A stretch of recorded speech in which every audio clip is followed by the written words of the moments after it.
بسم اللہ الرحمن الرحیم۔ اللہ تعالیٰ کی خصوصی رحمت کن عورتوں پر ہوگی؟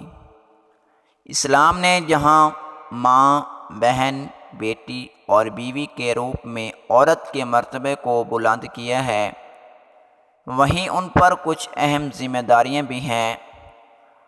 علماء کرام نے خواتین سے متعلق بعض مسائل بیان فرمائے ہیں جو کہ دینی عبادات میں خواتین میں شوق بڑھا دیتے ہیں اور نیک اعمال میں رغبت اور محبت کا سبب بنتے ہیں۔ نمبر 1، نیک اعمال والی عورت 70 اولیاء سے بہتر ہے۔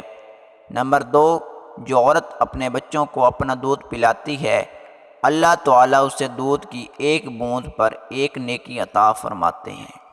نمبر 3، شوہر جب پریشانی کی حالت میں گھر آئے، اس کی بیوی اس کو تسلی دے تو اللہ تعالیٰ اس عورت کو نصف جہاد کا ثواب عطا فرماتے ہیں۔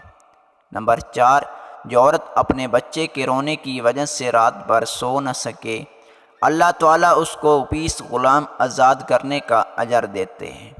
نمبر 5، جو عورت بسم اللہ شریف پڑھ کر آٹا گوندتی ہے، اللہ تعالیٰ کی طرف سے اس کی روزی میں برکت ڈال دی جاتی ہے۔ نمبر 6، جو عورت ذکر کرتے ہوئے اپنے گھر میں جھاڑو دے، اللہ تعالیٰ اس کو خانہ کعبہ میں جھاڑو دینے کا ثواب عطا فرماتے ہیں۔ نمبر 7، جو عورت نماز روزہ کی پابندی کرے، پاک دامن رہے اور اپنے شوہر کی تابعداری کرے، اللہ تعالیٰ کی طرف سے اس کو اختیار ہے، جس دروازے سے چاہے گی اس جنت میں داخل ہو جائے گی۔ نمبر 8، جو عورت حاملہ ہو، اس کی رات عبادت میں اور دن روزے میں شمار ہوتا ہے۔ نمبر 9، جب کسی عورت کا بچہ پیدا ہونے لگے تو اس کے نامہ اعمال میں 70 سال کی نماز اور روزے کا ثواب لکھا جاتا ہے، اور بچہ پیدا ہونے میں جو تکلیف برداشت کرتی ہے، ہر رگ کے درد پر ایک مقبول حج کا ثواب لکھا جاتا ہے۔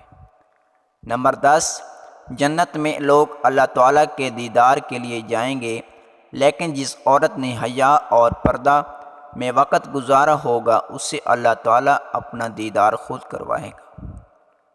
دعا ہے اللہ تعالیٰ ہم سب کو اپنے حفظ و امان میں رکھے، آمین یا رب العالمین۔